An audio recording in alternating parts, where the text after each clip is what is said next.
Ma'am, क्या हम लोग हनुमान जी जैसे शक्तिशाली बन सकते हैं? हाँ, आज मैं तुम्हें बताती हूँ कैसे।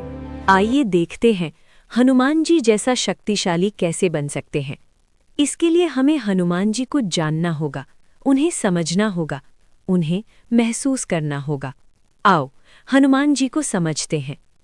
हनुमान बलशाली हैं, लेकिन उनका बल अहंकार से नहीं आता। उनका बल आता है समर्पण से। जिस क्षण कोई कह देता है सब तेरा है, उसी क्षण उसकी सीमाएं टूट जाती हैं। हनुमान ने अपना मैं राम के चरणों में रख दिया और बदले में उन्हें अनंत मिला।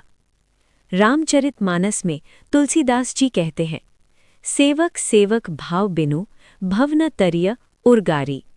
अर्थात जब तक सेवक में सेवक भाव नहीं आता, जब तक अहंकार नहीं जाता, तब तक भवसागर पार नहीं होता।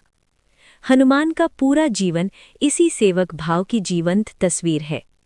अब ध्यान देने वाली बात यह है, हनुमान केवल बलवान नहीं, हनुमान महाज्ञानी भी हैं। लेकिन उनका ज्ञान पुस्तकों से नहीं आया, उनका ज्ञान आया है मौन से। जब मन शांत होता है तभी भीतर का आकाश खुलता है। उस आकाश में न सुख है न दुख है, केवल उत्सव है। लंका में रावण की सभा में हनुमान का अपमान हुआ, उनकी पूंछ जलाई गई, लेकिन उनका मन विचलित नहीं हुआ। क्यों? क्योंकि उनका मन राम में स्थित था।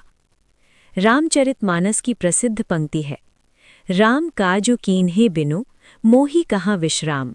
अर्थात जब तक राम का कार्य पूरा न हो जाए तब तक विश्राम नहीं। ये केवल सेवा नहीं है, ये एकाग्र चेतना का प्रमाण है। यही सिद्धांत हमें गीता में भी मिलता है। गीता में श्री कृष्ण कहते हैं, कर्मण्ये वाधितारस्ते मां फलेषु कदाचन। अर्थात तुम्हारा अधिकार केवल कर्म करने में है, फल पर नहीं। हनुमान का पूरा जीवन इस एक श्लोक की जीवित व्याख्या है। हनुमान का आनंद न भोग का है न त्याग का, उनका आनंद सेवा का है। सेवा में जब कर्ता खो जाता है तब कर्म पूजा बन जाता है। गीता में कहा गया है, ब्रह्मण्याधाय कर्माणि संगम त्यक्त्वा करोति यः। अर्थात जो अपने कर्मों को ईश्वर को अर्पित करके करता है वो कर्मों से बंधता नहीं। हनुमान ने हर कर्म राम को अर्पित किया, इसलिए उनका जीवन बंधन नहीं बना, वो उत्सव बन गया। अब फिर वही प्रश्न, क्या हम हनुमान बन सकते हैं? उत्तर है हाँ। इसके लिए न पूंछ चाहिए न गदा चाहिए, केवल एक चीज चाहिए, अपने अहंकार को छोड़ने का साहस।